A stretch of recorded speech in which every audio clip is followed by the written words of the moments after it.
Gentlemen,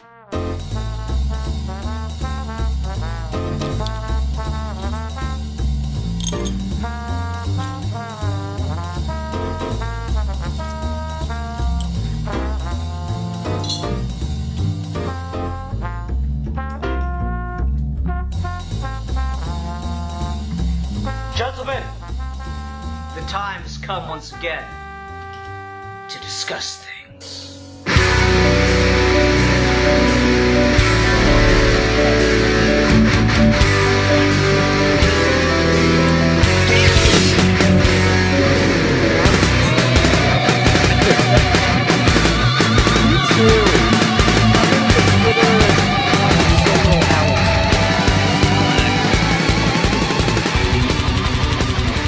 You guys cool if we go ahead and get started? Sure.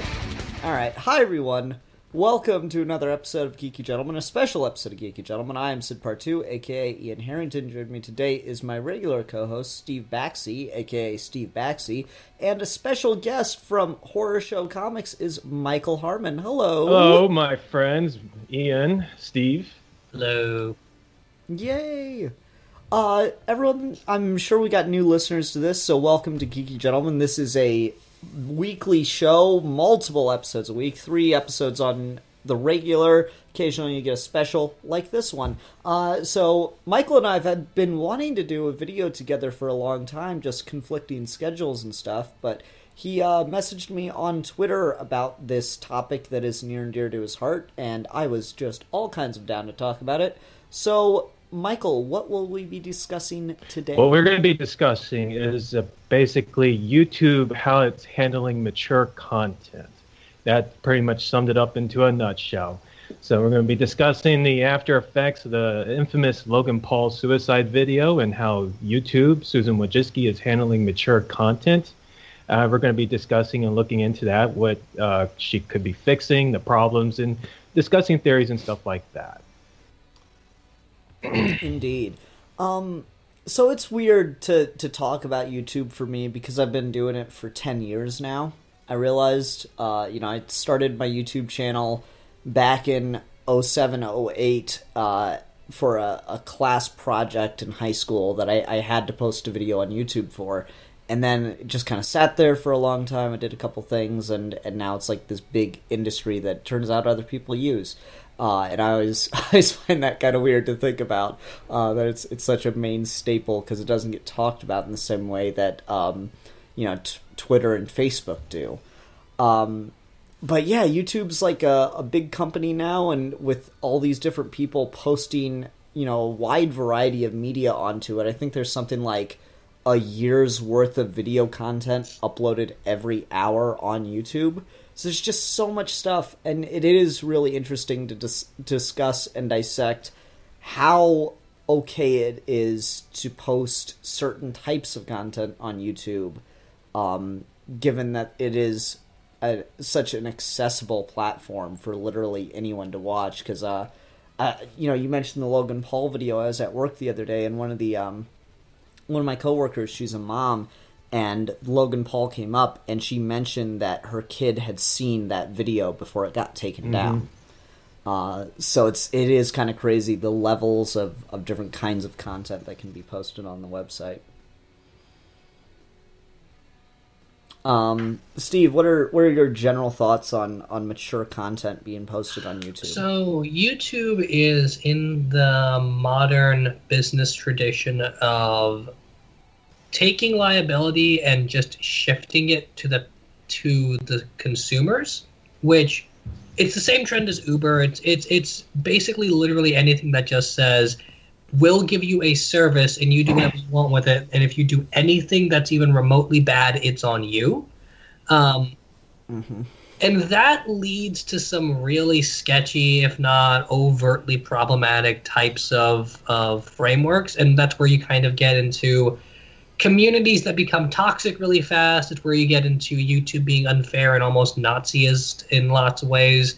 YouTube does, with the way YouTube does its stuff now, it'll look at a video and it'll block it off or not be able to monetize it because, quote unquote, certain investors would not be comfortable with it.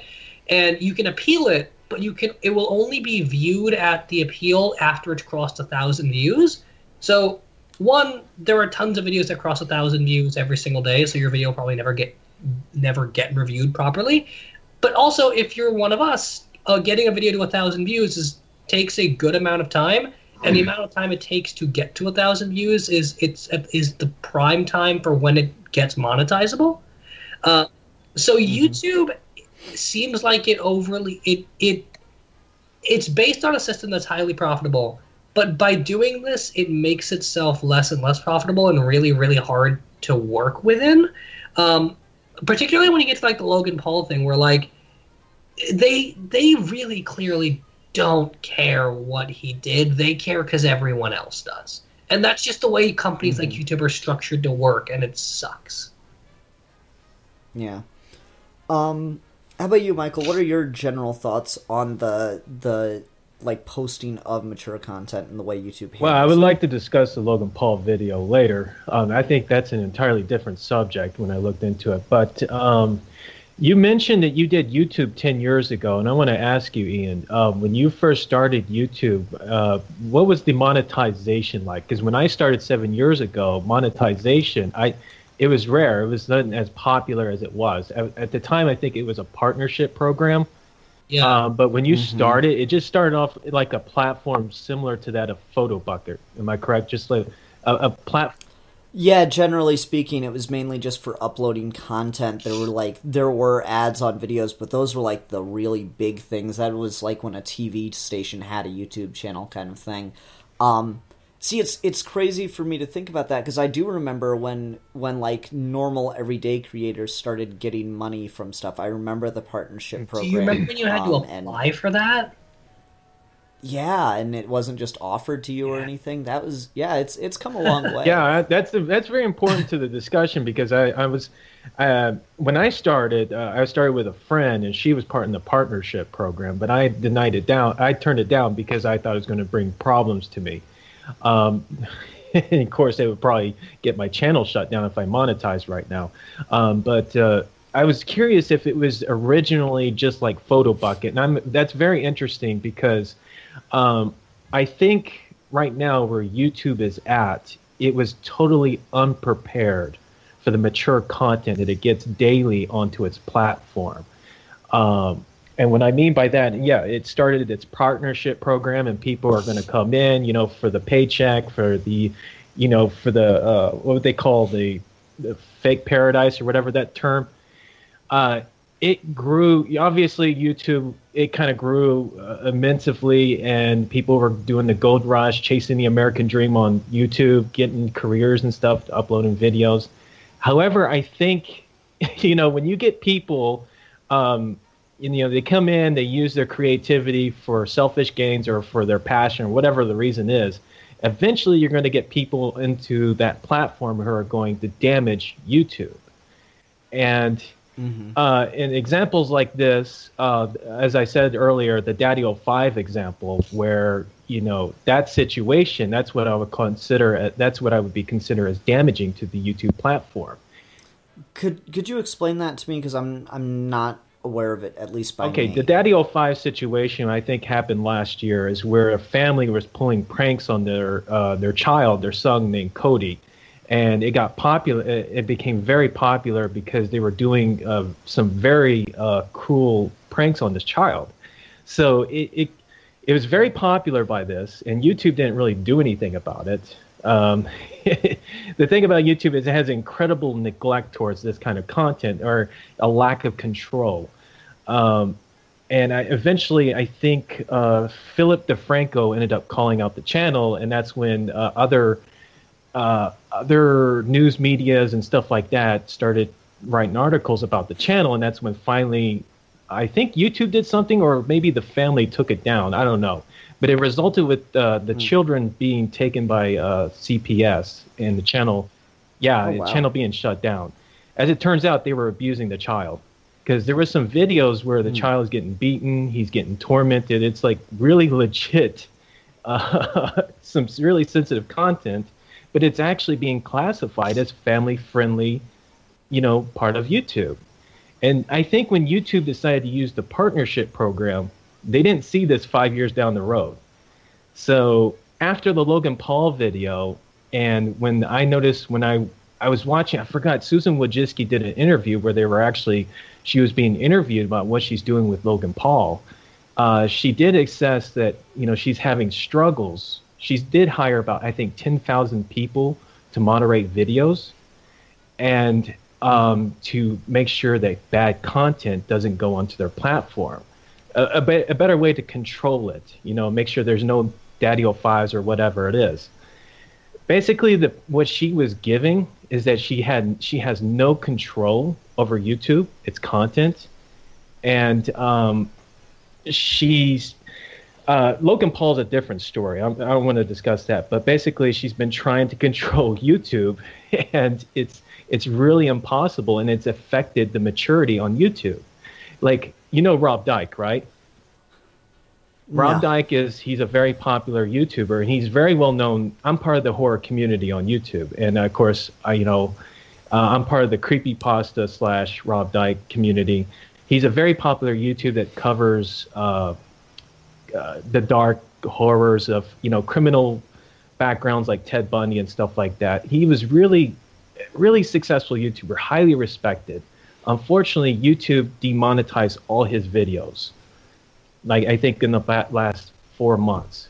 So basically, what Susan is doing is she's doing just like suffocating channels that are automatically being demonetized, and this is affecting a lot of channels. So like you're saying, like, and I think I can agree with you if I get your point, is of course there needs to be some regulation of content so that like strictly abusive or toxic or disgusting content isn't allowed to be posted and viewed and supported. But at the same time, the reaction they're having to it is snapping down too hard on content that is, what's a good word for this? That's like shocking but not inherently wrong. As horror is a great example of it. Like, I watched your most recent video, Umbilical, and like that is, man, some of those videos are like, oh shit. But there's definitely like a shocking quality to them, but there's nothing inherently wrong or abusive about them within the context of this is a scary story.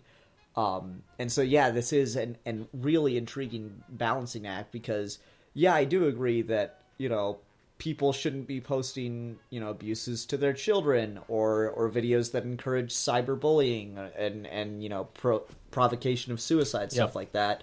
But at the same time, where does that line go? How do you, without having a single person view every single video and get it through some kind of approval process, how do you balance, what is shocking but ultimately fine with what is disgusting? And that creates a really interesting dynamic because at a certain point in your trip, you're walking the line between good taste and censorship. I think the point I'm trying to get across is the moment that they decided to do the monetization, the moment that they decided to have a platform where they decided to take this route, they're trying to struggle against something that they cannot fight. Like, I mean, they can fight it, but they can't get rid of it. There are channels, and it's a very interesting article that I read a couple days ago where there's a woman who was hired by YouTube to monitor videos they upload every day. And what she said, it made me realize, I think we only know a small percentage of what's going on YouTube. And she stated that it's a very traumatizing job because she sees videos that has like animal cruelty, child abuse, things like that. And I actually agree because I remember there was a time where I did see a snuff film get leaked onto YouTube where I saw a man get murdered. Just recently, a guy killed himself on YouTube on live stream, did a suicide. And, the videos like this get leaked on, and usually they kind of seep through the cracks.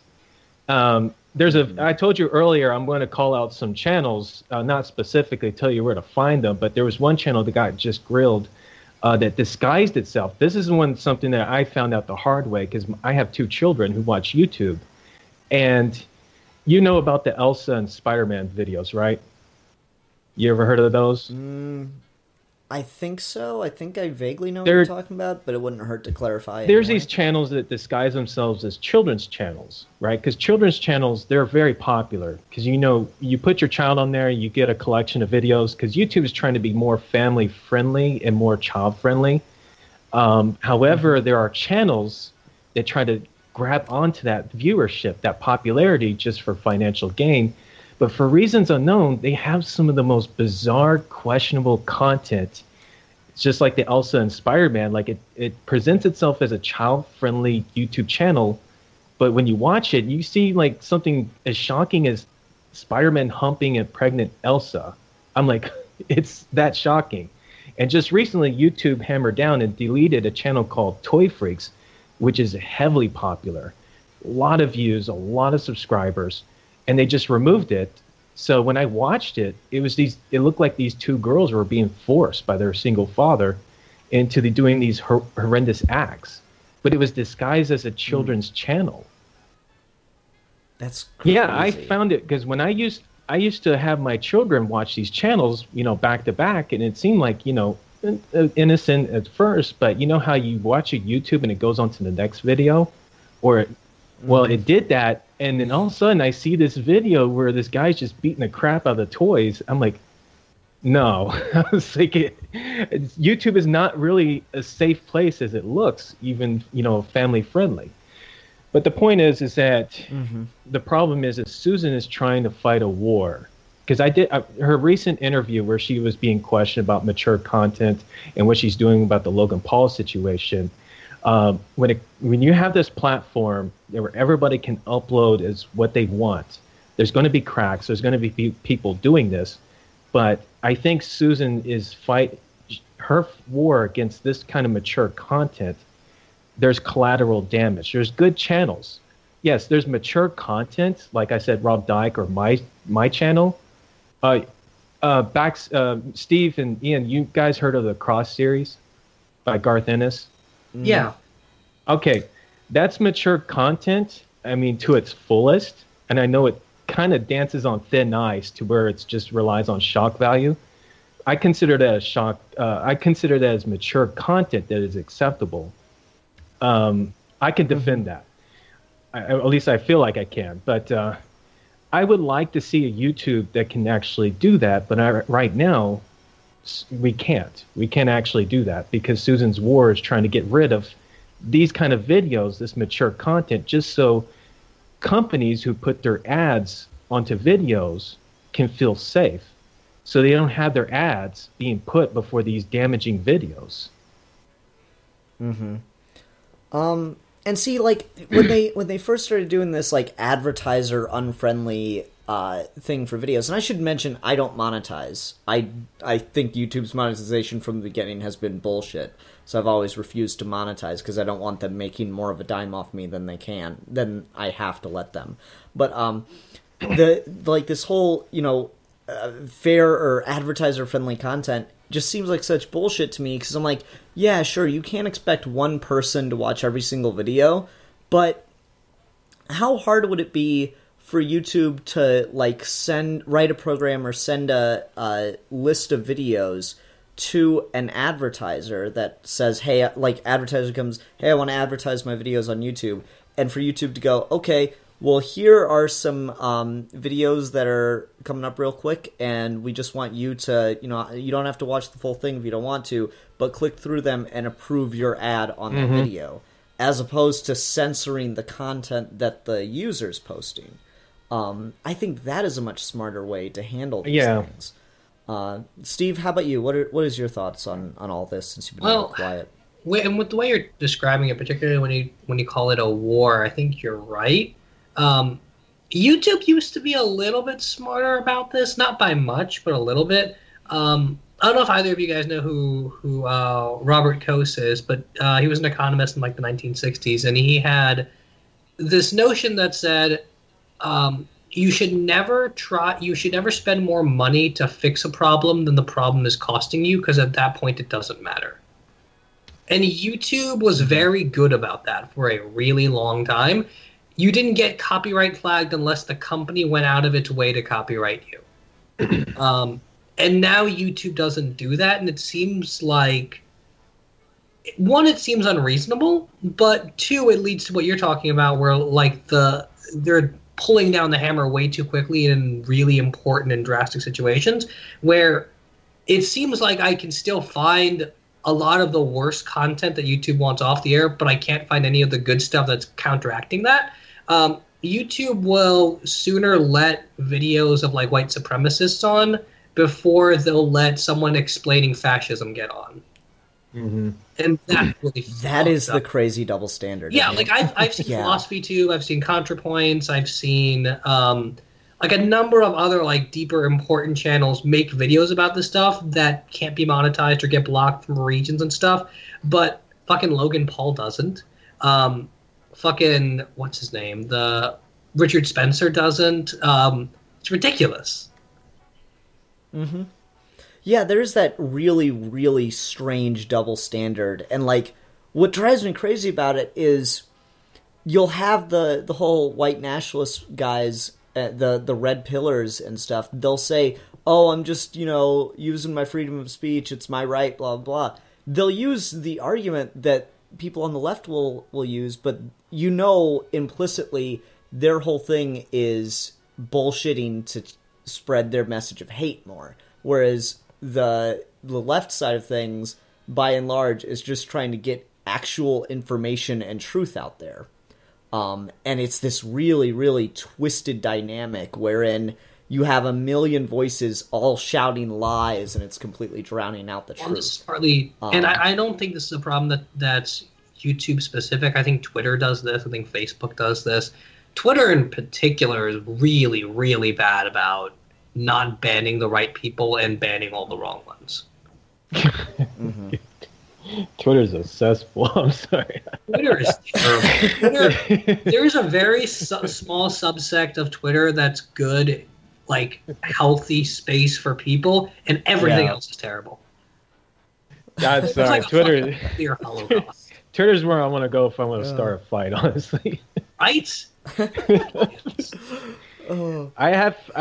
The good thing about Twitter is it's a good place where I can talk to friends who I meet, but it's also a great place to start a stupid fight. It really is. Oh yeah. I think I'm gonna go on Twitter right now and start. You can just be like, the Star Wars Last Jedi is the best Star Wars movie. Agreed. And your notifications will go there for days. I know. Yeah, so it's crazy to think about the double standard, and it's also you're right, the overreaction from YouTube and a lot of these tech companies. Like, this isn't YouTube specific; it's just YouTube's the platform we all use the most, I feel, and so it's the one we notice it the most on. But like, YouTube's always done this thing of they try to fix a problem and they end up creating 7 new ones in doing so. Because, like, I know people that monetize, and they're like, I'd never even fucking heard of some of these channels, and now you've given them exposure. They're just going to create a new account. And it's craziness. Like, what was it?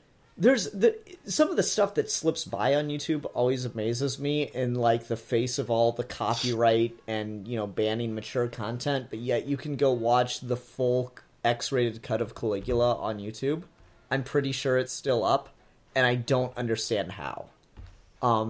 It's so weird the things that it misses, yet brings the hammer down on the most, like, if a human being watched it for 2 seconds, they'd go, oh no, this is fine. But it gets immediately blocked or demonetized for being too mature or whatever, and you're like, what? Part of what I want to talk about, since you brought this topic up, is I want to bridge this to something else that I think sounds really different, but I think sociologically actually explains this really well.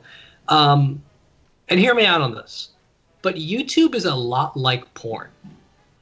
And what I mean by that is there's a lot of incorrect outrage that is very similar to, like, right-wing people saying porn is bad because being naked is bad or something, just like that sort of indecency argument that's bullshit. But then there's the deeper problem of, it's not specifically that this type of video making's the problem. It's that when you look at the overall image is being conveyed, the narrative is being conveyed, the inherent like sexist problems that 90% of porn is literally educating you to degrade women and to embrace racist stereotypes and stuff. It doesn't mean porn as a thing is bad. It means the way in which it's producing certain kinds of psychologies is bad and damaging and has to be looked at. And YouTube's really the same way.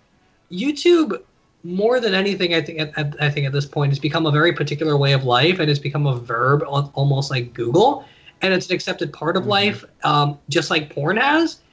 And the kinds of levels of decency and indecency you get exposed to on both of them need to be critiqued, but every time you try and do that, someone else just accuses you of being a prude or something. Mm-hmm. I think that's a really good point, because, like, it's not like there's any real competition for YouTube. There's Venmo, there's Dailymotion. There are other platforms, but one, they are just factually, they don't have the kind of backing and bankrolling as Google has for YouTube, but also they're just not part of the culture. I'm an online video maker. Oh, you do YouTube? No, I'm on Venmo. You're on what? Like, that would be the I don't know, right? Like, that'd be the kind of conversation you have. It is literally impossible to escape. Like, YouTube is Kleenex and Xerox, right? We don't say, I'm going to photocopy something. We say we're going to Xerox it. We're going to use, can you hand me some Kleenex? I'm going to go do some YouTubing. Though it is part of the language now. And so it's hard to escape that it has so much influence. And so when it does a bunch of fucked up stuff, there's really no boycott the platform. You just kind of have to get pissed and hope that they actually listen. And then when they do actually listen, they, of course, in the way that, a lot of websites want to do, ruin the website by taking away the things that made it good in order to supposedly fix a problem that they're definitely not actually fixing. And so that's always, the joke we make, we were talking about Skype before we started the episode. Every time Skype updates, it gets progressively worse. Every time YouTube posts an update, it gets progressively worse. Some of the behind-the-scenes stuff is cool. Like, I like the unlimited upload length. I'm from those days of the 10-minute upload. Thank you very much.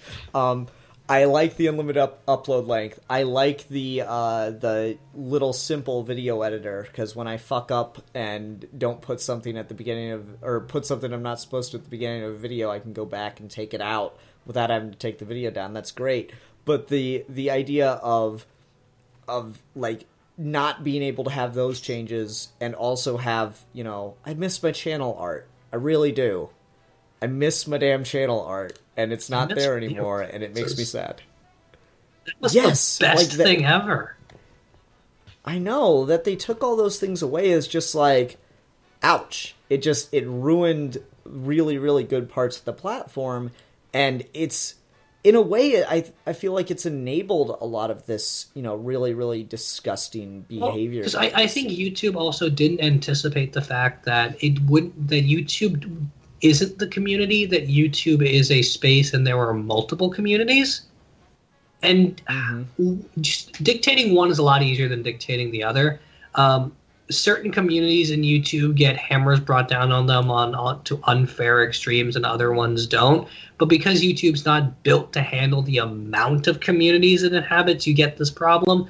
But you also get it when you shift so much power to the video makers and to the advertisers that it almost becomes like everyone's enabling each other in negative ways. Part of the reason I left Geekvolution is that community is horribly toxic at this point. Like, if you legit just say you're not going to censor anything, you basically get contaminated to the point of being uninhabitable to me. And a lot of communities do that. Mm-hmm. It's pretty sad, the kind of activity that you can have going on in a comment section, and the kind of, with the whole notion of subscribe, watch all our content, you can have one really toxic person leaving 1 million comments on 1 million videos, and then like 5 people pile on with them, and even the people that try to defend, they get caught up in the whole fight, and it just never ends. It's like the problem with internet comment sections, particularly YouTube, is like you even if someone makes a really, really good point and effectively ends an argument, some other jackass comes in and starts the argument all over again by just saying like fag in response, and it's just daunting. It is a fucking hydra. I can't remember what video I was watching, but there was something on feminism that I was watching, and I scrolled down to the comment section, and the top rated comment was, "Dude, you're on a YouTube video about feminism. What are you doing looking at the comments?" And I was like, yep, just gonna leave this page now. He's totally right. Yeah. Internet anonymity is a problem when it comes to the way comments are being posted. I think Patreon's another big problem in this, because the whole idea is supposed to be help fund people that can't make these videos by themselves. But it basically just became pay so that I can do things for you.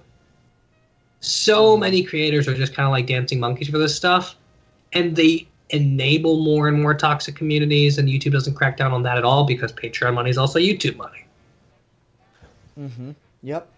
And so, like, to connect this all back to the content creation and the idea of trying to censor things, when you have, like, YouTube can demonetize something, but if that person has a Patreon account, they have no incentive to quit making videos, like, it creates this really, really it's a scary space. And I come back to, some sympathy for, Michael, what was the woman's name? It's Susan Wojcicki. Yeah, Susan, I come back to some sympathy for her, because I do think that she and the company has overreacted in how they're going to handle, wrongfully mature content being posted. But at the same time, I don't know how you fix it. But clearly what they're doing is not working. I don't know how you fix this problem other than taking down the platform. And I love things about YouTube. I've met good friends on YouTube. Hi, Steve. Hi, Ian. I love things about YouTube, but, like, I don't want it to go away, but I don't know any other reasonable way to handle, let's not host a platform wherein people can post snuff films. I'm going to cut you. For children to see. I'm going to cut. No, I don't think. First of all, I don't think YouTube's going to go anywhere because of this. I really don't think so. I think YouTube it doesn't understand that it's trying to eliminate, as I said before, it's trying to eliminate a problem that it can't do. And every time it tries to eliminate this problem where it's uploading, as I called it when I discuss and I argue about horror films, I had an interesting topic, trying to defend children watching horror films. I define it as difference between what is undesirable content and inappropriate content. And as something I agree with Susan Wojcicki is that when you have to decide, when you're watching content, you have to decide, okay, I'm running a platform of YouTube. Is this undesirable or is this inappropriate for my platform? Undesirable means it's good. It just means I don't like it. It's not my taste. And she really get a good explanation. She has an understanding about this when she defended Logan Paul in his suicide video. So she does understand this, but however, I think she's relying on to this mysterious algorithm machine that's really suffocating and driving people, popular YouTubers, off her platform. And I'm seeing this a lot. And it's sparked a lot of outrage. But I can understand she's trying to snuff out and suffocate. Basically, it's kind of like burning the building just to get rid of the cockroaches. I mean, that's what she's trying to do. And it's not working. It's actually doing more damage than good. Yeah, because it's driving away the good people and just encouraging more and more shit content. Yeah, it is. Right? Because now their voices are definitely being heard. Yeah. So then the question is, how do you start to regulate the internet? It's already regulated. I agree. once you upload onto a public platform like YouTube, and it doesn't, like, for example, the guy getting murdered film, immediately that got recognition, immediately that blew up, and just boom, it got taken down. Or the guy who kicked the dog and uploaded that onto the YouTube video, it got taken down a week later. That's as best as YouTube can do, because ever since it decided to monetize and it decided to take this route, which made it popular, there's a con to this. There's a dark side to this. People are going to come onto this platform and they're going to bring damaging content. Susan's War is damaging her own platform when it's starting to affect content that either this machine or what she sees as undesirable. It's suffocating that. And the reason why I'm making a big deal about this is because I hope you guys, I'm going to see if you guys can agree. Her vision for YouTube is she wants to turn it into a platform that can compete against the likes of Netflix or Hulu or, something like that. Her doing this, if that's true, her doing this, she won't succeed. I know she won't succeed at that, because she's going to have some kind of stability with mature content in order to achieve that. But what she's doing right now, it's depriving her from doing that. Let me just do a quick round robin. Does anyone here have a YouTube Red account or watch YouTube Red videos? Hell no. Why would I I know, right? Like, YouTube Red is the most pointless shit ever. And YouTube should not try to be a Netflix with, like, quote-unquote original shows on a professionally produced budget. That's not what drove people to YouTube in the first place. Like, love him or hate him, however you feel about him, I remember watching a Shane Dawson video when he hit 1 million subscribers, and he was the first person to do it. And it was one of the videos where he cried. He was the first person to do it, and he just offhandedly says, it's crazy, I hit 1 million subscribers before, like, Disney and Fox's channels did. I can't believe that. And nowadays, 1 million subscribers is, like, nothing to sneeze at by popular YouTube standards, but still, like, that was a big deal to him, and it was a big deal. And Shane Dawson was a fucking kid in his room with, like, 7 wigs and some girly outfits that he had the courage to put on, even though people called him a fag for it.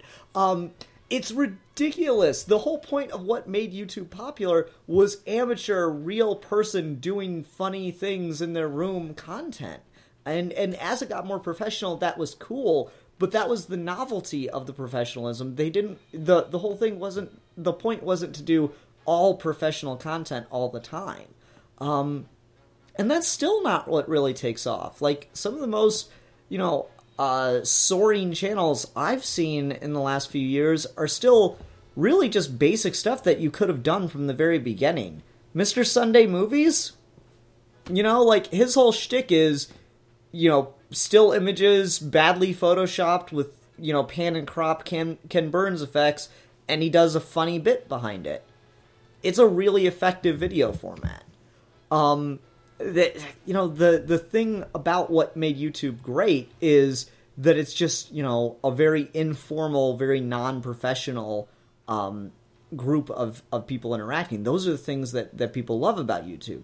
The, like, super professional, high-quality content, no, I don't.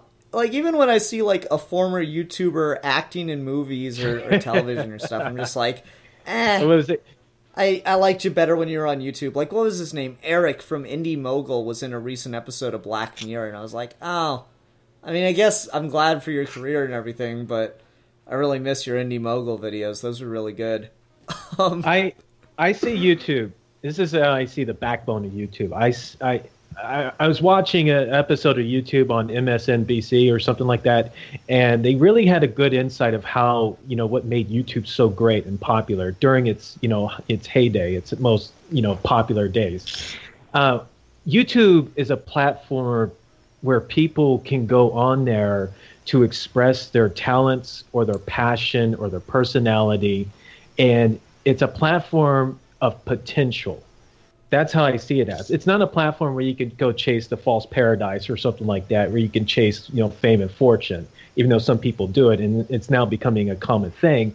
But originally, YouTube at its best, and I wish Susan would actually respect that more often, is it's a platform where people can express themselves unselfishly, even selfishly, because Steve, if you agree with me on psychology, creativity comes in either selfishness or unselfishness.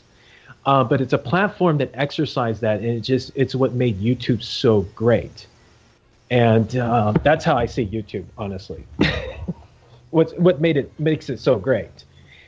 But unfortunately, Susan, as you said about YouTube Red, it's pointless. Like, yeah, it's not going to be like Hulu or Netflix, but it can compete. It can compete against the likes, but however, she has to have some kind of stability to maintain mature content or content that is undesirable when it comes to that, making that choice, that judgment call. Yeah, and to round that back to mature content, like, why is there no horror series for YouTube Red? And I don't, I should say, there is. Disclaimer, factually, I don't know if there is. I imagine it probably sucks. Guess who's doing it? Guess who's doing it? Take a wild guess. Guess who's doing the horror content? I don't know. Fucking Jake Paul. Oh my god! Of course. That's Jake Paul versus zombies. That's as best as it gets. Oh man. I saw it. Yeah, like there's no good horror content, and I get into horror. I get into weird YouTube communities, like just briefly kind of like stumble across them. There's like ant YouTube. They're like videos of like people that have ant farm communities and stuff. I like that. Yeah, I get into those on occasion. I'm like, this is a weird little branch of YouTube. I got into sword YouTube for a while. Guys like talking about swords and sword fights in movies and stuff. That was kind of cool. Well, you also got me into that YouTube train of guys playing chess games from movies. That was so much fun. Right? I know. So like stuff like that, it's really, there are these interesting little niche communities, and I feel like the horror community is definitely one of them. I'm not as big into that, but I watch some of Michael's videos every so often. When I see something that catches my eye, I definitely like Freddy Krueger and Jason videos. I can watch all day as people discuss stuff about that. I get the appeal of horror. I'm a horror fan. We do Geeky Gentleman Horror Month in October. Plug. But there is a definite appeal to horror, but I doubt that you can really, really well corporatize it. Like even Hollywood level stuff, they have a hard time doing it. There are good horror movies, but how many good horror sequels are there? How many good horror series are there? As far as television goes, I'd go Tales from the Crypt. I hear good things about American Horror Story. I don't watch it. Like horror is something that's really, really hard to capitalize on because it's a very, very particular thing. And you need someone who kind of gets it in order to do it right. And that's kind of the perfect platform. YouTube's kind of the perfect platform for it to take off. So the idea of trying to, quite understandably, censor Nazis and snuff is a great thing, but if you're also catching fringe content like horror content in the net, that's a problem. You're causing an issue because you want that horror content. But again, just with the way we're phrasing this, it's not even that in finding snuff and Nazis, other things are being taken down in the crossfire. It's that horror and philosophy and like character study stuff, all of that's being taken down, and nothing else is really being touched. Yeah, the Nazi stuff is still Nazis there. Are not in danger on YouTube at all. I mean, this would be a very different conversation if it was what you said earlier about burning the house down to get rid of the roaches, because it's not even attempting to get rid of the roaches. It's just attempting to burn the house down. Honestly, yeah.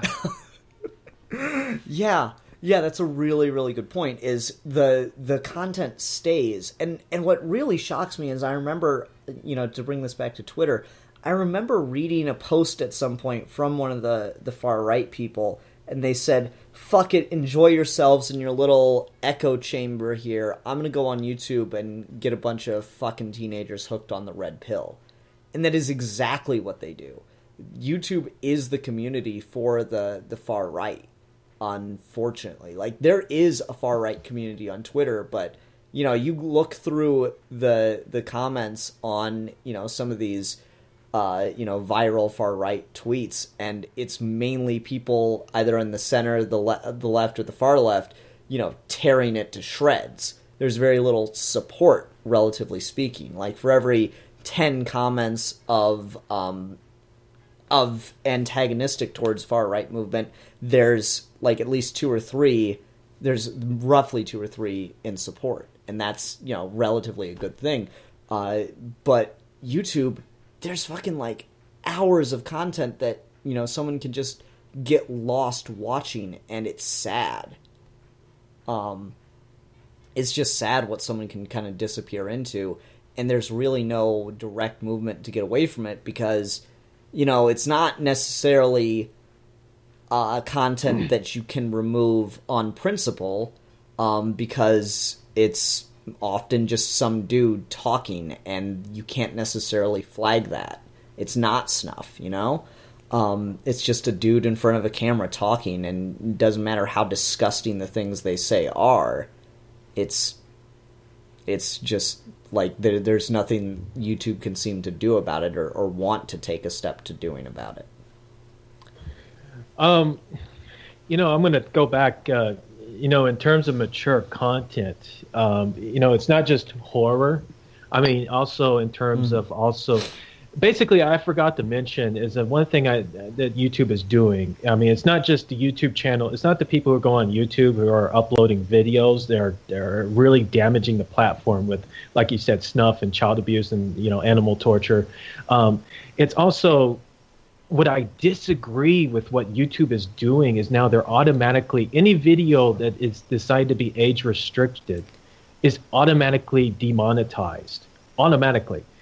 I can't express how much I disagree. That's where YouTube and Susan is definitely in the wrong there.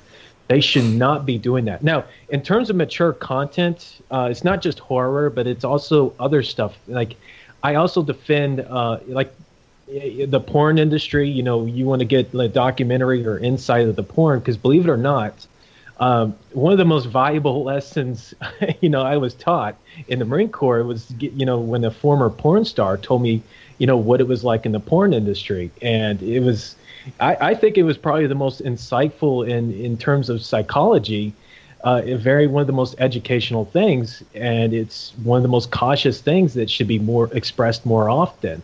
But I don't think obviously you can't do that on YouTube. But I'm watching on Netflix or Hulu, they got things like that. And, you know, that's where YouTube is failing at.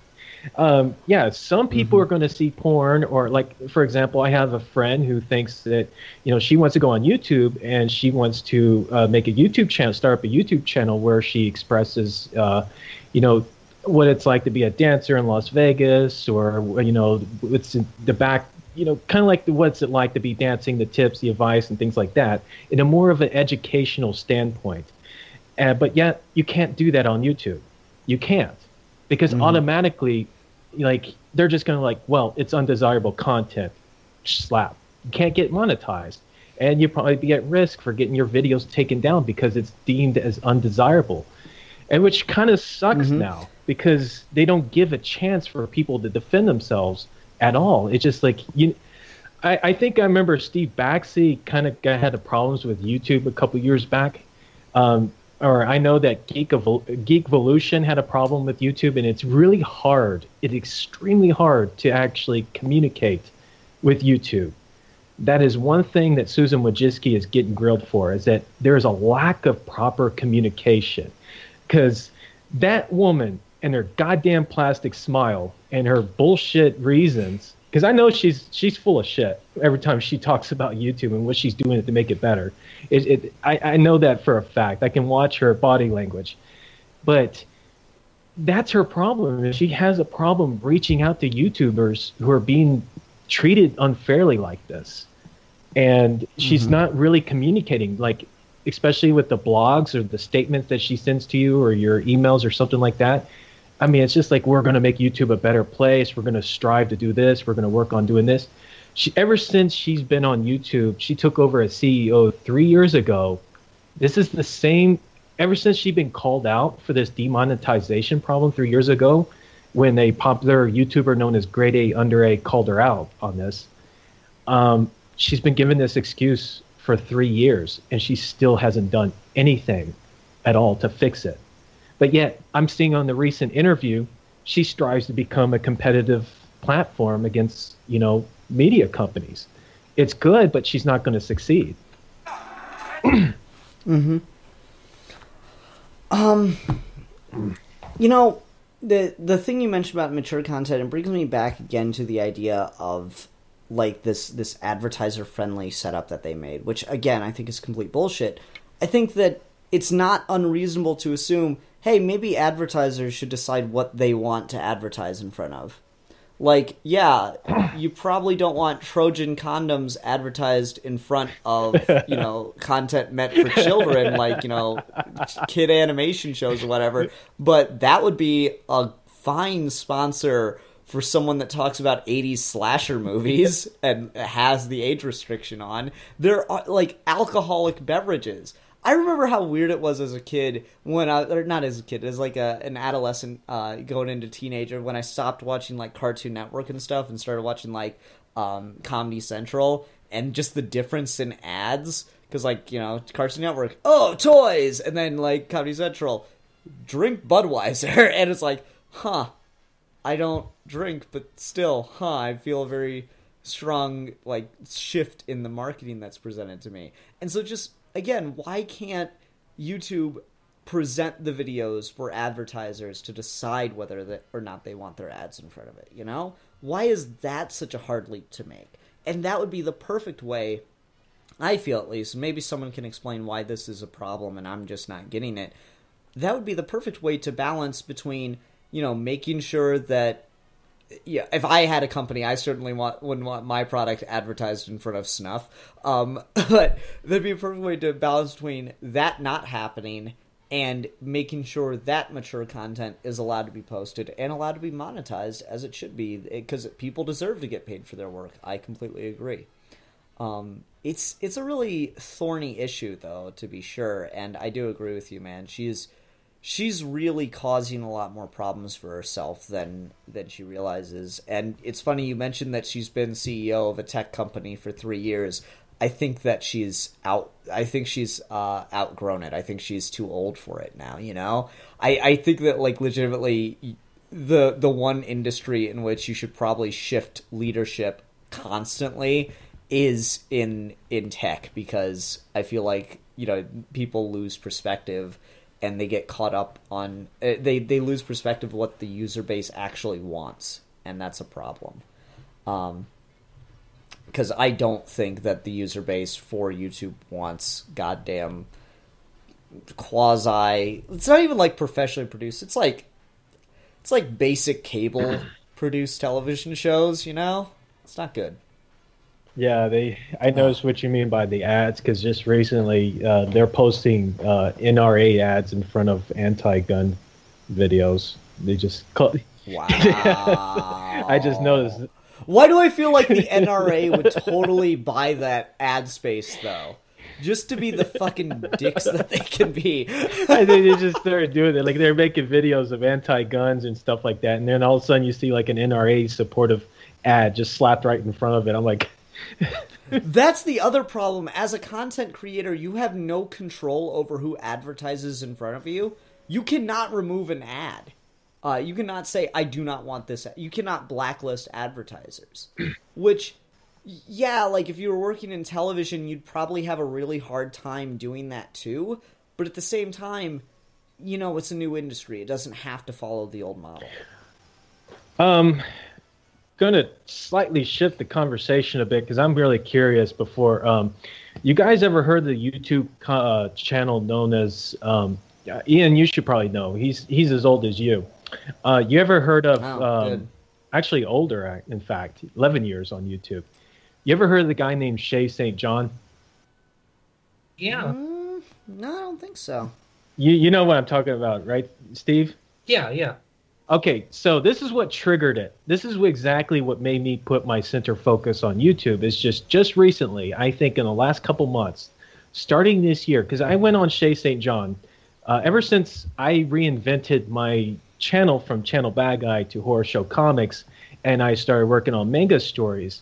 The character and personality that I develop on YouTube, I had to take elements from certain resources, like Tales from the Crypt. But however, I took an element of it from Shay St. John, because Shay St. John, I watch his videos, and of course you can agree. I mean, it's a really bizarre, but at the same time fascinating channel. I mean, there's nothing like snuff or porn or anything like that I've seen on it. It's weird, it's crazy, but also in a term, people define it as art. I think Steve can enlighten me on the psychological thing on that one, or unless I missed something that is damaging. But just recently, for reasons unknown, YouTube decided to delete that channel. I have no idea why. They removed it. It's been up ever since. Now, the guy who was responsible for Shay St. John, it was two people. There was the actor who played Shay St. John, and there was a guy who was responsible for, that series. And he died from alcohol abuse or something like that. And that video became very popular in YouTube's format, especially with the creepypasta and the horror, community as well. I thought maybe YouTube was just getting rid of its old YouTubers. No, like the one where that old YouTuber who talks with a high-pitched voice and made 3 Nickelodeon films, he was still on there. Fred, yeah, he still has his channel up. Ray Williams Johnson still has his channel up, but they removed Shay St. John, deleted his channel. I'm like, why the fuck would they delete it? Because I watched it, and they removed it. There's no reason why at all. It just like YouTube decided to just delete it, and that's where I was like, okay, I'm right against YouTube and how it's handling mature content, because that channel, yes, people may see it as undesirable and weird, but it's also part of YouTube, believe it or not, or at least that's how I see it, unless I missed something and there was something damaging or inappropriate. But otherwise, no, again, YouTube's got weird content on it that, like, the different trends on YouTube are ridiculous sometimes. Oddly satisfying videos are odd, but yet very satisfying. That one I actually, as I said, that Shay St. John, from what I've seen, I inspired an element of that channel to what made me successful, got me where I'm at today when presenting my stories. But, I really want to, Steve seems to know who I'm talking about. So I really want to know what Steve's feedback is about this.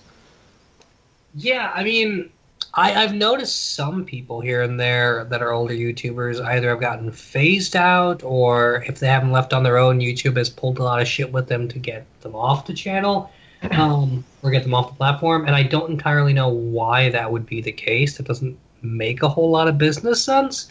But yeah, I saw their channel because just completely disappear, and it was weird to me, but it also wasn't the first time that's happened. There was this other channel when I was a lot younger that I used to follow that did nothing but James Bond reviews. And they uploaded like one a week or something like that, and it would often just kind of be like segments of movies and stuff.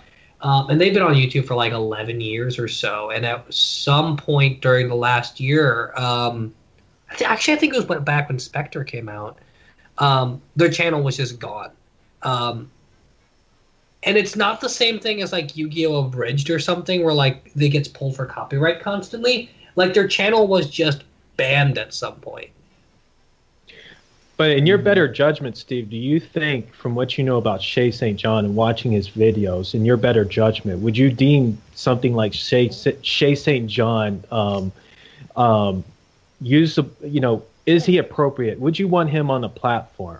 Yeah, I mean, considering everything else that's on here, I don't think Shay St. John is like the high end of terrible. No, he's not terrible. And I think what happened is, I'm going by theory and guess, is that I think where YouTube is going wrong is that they do not make the effort on defending this kind of content at all. Yeah. Because I can tell with Susan Seed, she has to be in the good graces of companies who are giving her advertisements. And when you got an advertisement being slapped in front of a Shay St. John video, it's like, how are you going to defend this guy? And I don't think she makes the effort at all.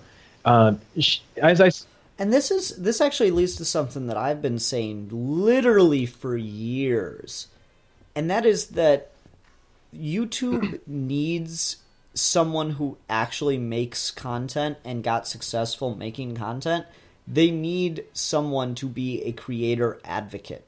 Because I'm sure that they ask like the really, really big channels that have been big for a while. Like I know the Vlog Brothers have a lot of, partnership and deal with YouTube people quite a bit.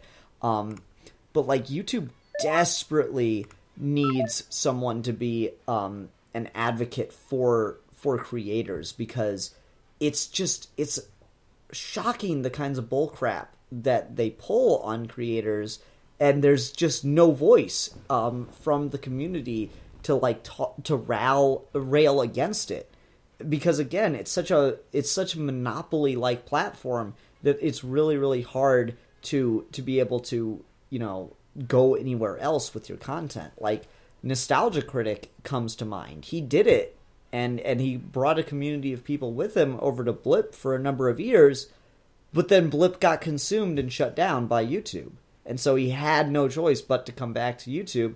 And from what I understand, he's doing well, but a lot of the people that he was making content with over on Blip, that he launched a platform with, they don't have as much interaction with each other anymore. And I feel like that's damaged the community that they built over there. Sorry, folks, looks like Steve dropped out of the call. Probably a connection issue. He may be back. Yeah, I saw that. But yeah, like the idea of monopolizing a platform like that and not having, at least as far as the community is aware, a strong creator voice is a huge problem. There is no to my knowledge, there's no strong force of creator advocacy at YouTube corporate. And with the fact that you brought up earlier, Michael, that you can't talk to a human being, even when it can literally be your livelihood on the line if you're a professional YouTuber, that's fucked. That is just straight fucked. There's no other way around it, right? It is. And on top of that, okay, look, I defend mature content. I've been doing it ever since. I actually been hanging around with some very strict, overreacting Christian families, and I have to defend what I call undesirable content to these people constantly. And I always win this argument, always. But even that, with my experience, as Susan Wojcicki said in her interview, for a second, I forgot what the interview is called. It's when she was getting grilled by Logan Paul for Logan Paul's actions. I think it was called Tech something, whatever. Anyways, as she states, and I do agree, when it comes to making that choice where you have to determine what is desirable and what is what is inappropriate, it's not easy. It's not black and white, as simple. Obviously, a snuff film, yeah, you're going to get that off your platform. But like Daddy-O5, I mean, right now, from what I said, yes, you definitely do not want that on your platform. But at the time where people were actually, looking into this channel, trying to determine if the child was being abused, that required a lot of judgment. It did. It required it. He had to look at it in different ways. And one of the things about this would make the choice more easy is if the YouTube channel known as Nerd City, he touched focus on, is you have to look into the questions. I mean, the comments. Like these channels, like just recently, what was the one I was just talking about, the toy channel, Toy Freaks, the one that got taken down. One of the things that's damaging is if you look in the comments, this guy was supporting commenters who were making pedophile remarks about his daughters. And they did. And he supported it. They showed proof that he was supporting it. So you kind of see where exactly that's obviously past the line where, no, you don't want that. You do not want that on your platform.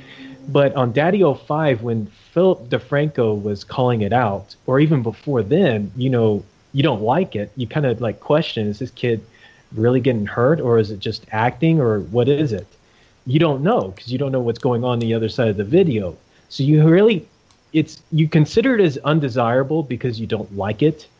You're seeing a child in distress, but you can't determine if it's acting or not.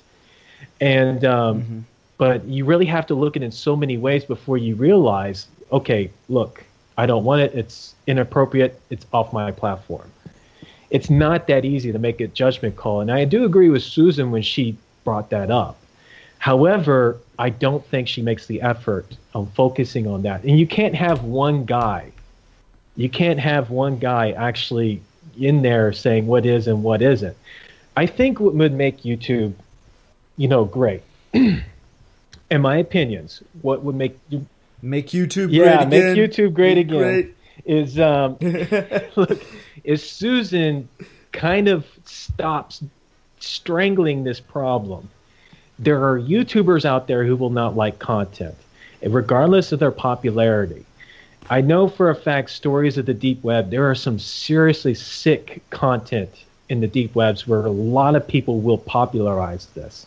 But there are also people who will actually bring it up to YouTube, which I am going to mention in the Logan Paul video, but they will bring it up to YouTube. Look, this is offensive content.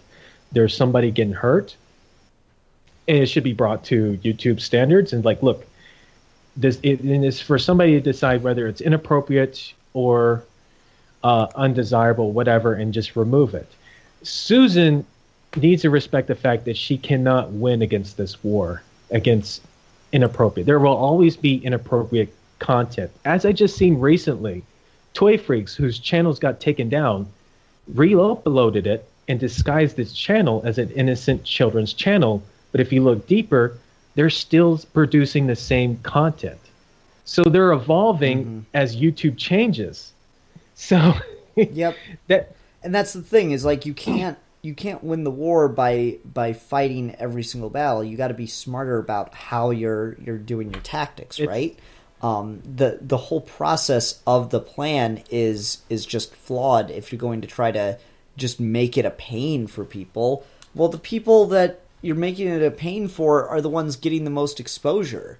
You're making them more popular because now more people know about them because you've changed your platform in order to fight them. So now you've just driven more people toward them.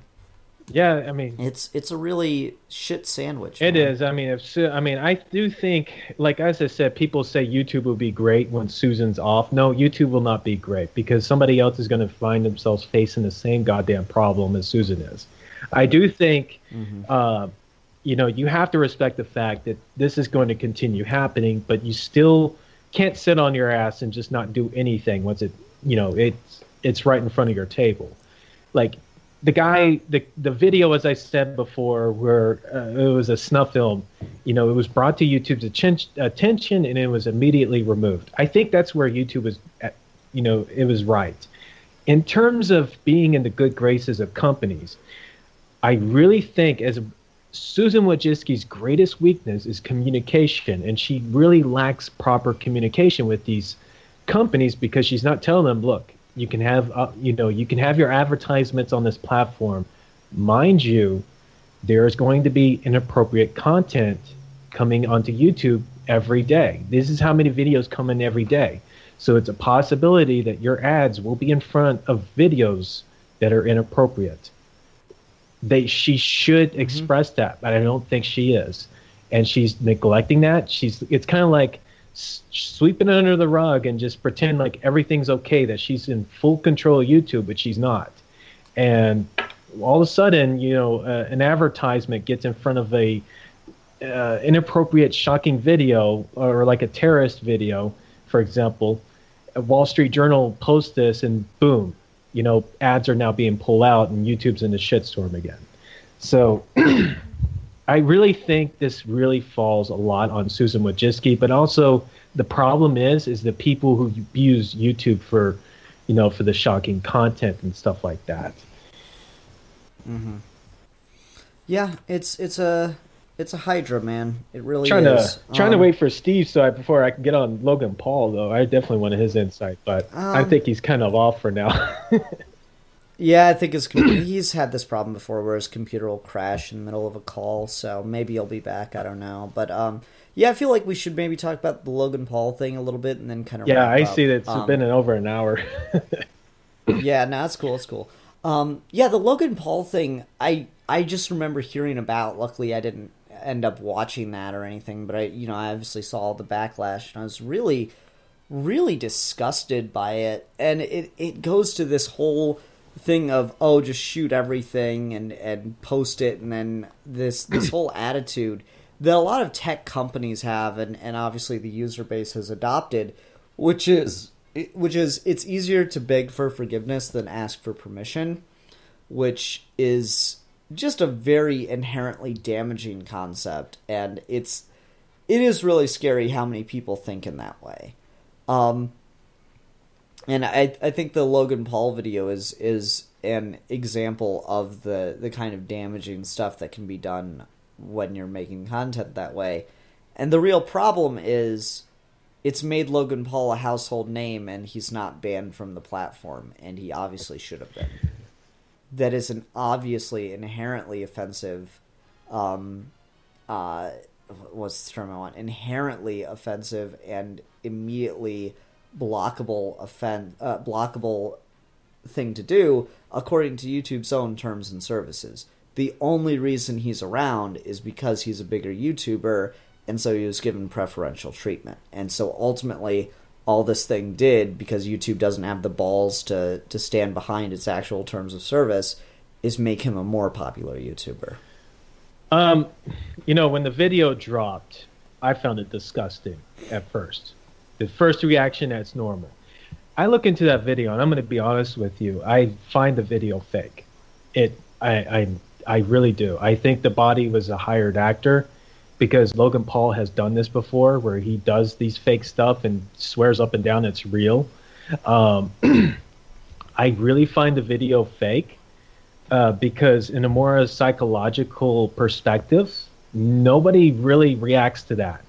If that's his reaction to finding a dead body, that's some American Psycho shit there. That really is, because I'm sorry, it just really throws me off. But it makes more sense. It makes more sense. I'm not sure about that. Because I don't want to step in the realm of conspiracy theory. I haven't looked into this a ton. You might be more aware of it than I am, but I'm pretty sure that the man's family spoke out about the video and stuff like that. I need to look into it more. No, there's no family. I looked into it. Okay. Yeah, I always beg the question: who is this guy? Who's his family? Nobody. Because that's the thing. I question is not people are not questioning certain things, and I definitely looked into researched it, and there's nothing about this guy's family at all. There's nothing. He's like just a blurred out character. That's all he is. So one of the things I find interesting about this is what makes me feel like YouTube is more involved in this. And yes, I'm going to sound like I'm wearing a tinfoil hat here, but honestly, I have to make sense of things. Is that the reason why YouTube is not taking the proper action removing Logan Paul and why they are defending this guy? And I really don't think they're doing what they're saying, disciplining him or anything like that. They're just making it as a PR stunt or something, just to ease tension off of YouTube and him. Is that I've noticed that there was supposed to be a RedTube series following this incident called Finding a Dead Body in the Woods or something like that. I'm sorry. There's this, I know I'm sounding like a tinfoil hat, but the way it looks, it smells fishy. It smells bullshit. There's more questions than answers. It's just like, honestly, in terms of that, I really can't. There's just more questions than answers about that damn video. And YouTube was really rushing to get this guy back onto the platform again and doing what he's doing again. Now, mind you, getting rid of Logan Paul, as popular as he is, it's not that easy. It really isn't, especially when you're in Susan Wojcicki's shoes. That's like saying no to a $10 $1 increase in your paycheck. It's like the amount of success, the amount of attention that guy brings to the YouTube, it's not that easy. So yeah, they're going to defend him tooth and nail. But what? Nah, see, like, I get what you're saying, but at the same time, YouTube's a multi-million-dollar platform at this point. They can afford to fuck him off. Oh yeah, you know? they can. Tell him to fuck off. They can easily afford to. The fact that they're not is pure money grab. Oh yeah, it is. That is just pure money grab. That's money right there. Because I actually believe Susan hates the guy. I know she hates the Paul brothers. I know YouTube hates them, and they're just really just like, as I said before, if you get rid of Logan Paul, it's just another guy coming in doing the same dumb shit. You're not going to get rid of the problem. You're just. But here's the problem. Like, here's the thing with that though. Not getting rid of him sends a stronger message that encourages more people to come on and do the same shit. At least if you, yes, I will admit, more people will come no matter what, but this encourages it, whereas the other dares it, you know? There's a big difference between you better fucking not come on our platform and post this shit. Oh yeah, I'll fucking show you. And yeah, it's fine if you come on our platform and post this shit. Worse, you'll get a slap on the wrist, you know? And, like, that is a world of difference, and one is clearly more destructive. Did you know that before this video went viral, YouTube, this was reported to YouTube. Somebody reported this. A guy who was very famous for reporting controversial videos like this. He reported it to YouTube. YouTube read it and approved it, saying, "Oh, it's okay." And not only that, they put it on their top 10 trending page. And it was Logan Paul himself who removed it.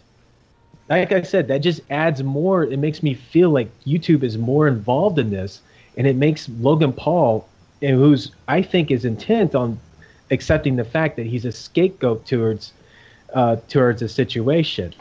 There's more, as I said before. There's more.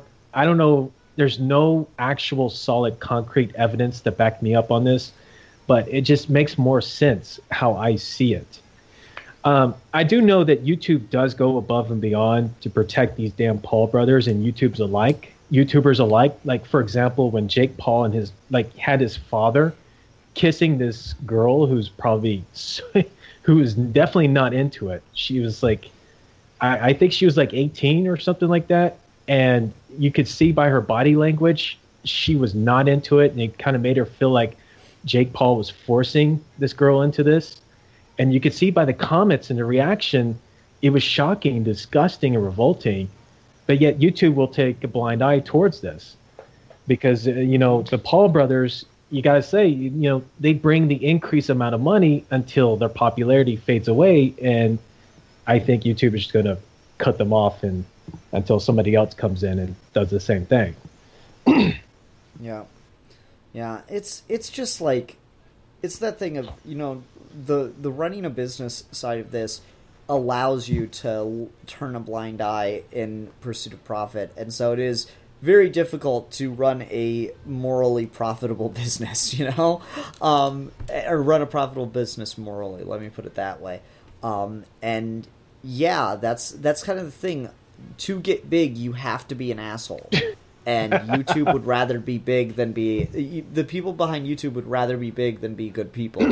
And, I don't know how much of a right I have to judge them since I'm here using their platform, but at least I have the balls to admit that I'm kind of a hypocrite for using their platform, whereas they don't even have the balls to admit that what they're doing, what the kind of content they are allowing to prosper, is just fundamentally wrong. Yeah, I mean, in a nutshell, as I said before, I feel like Logan Paul and his video is unrelated towards YouTube's struggles with mature content.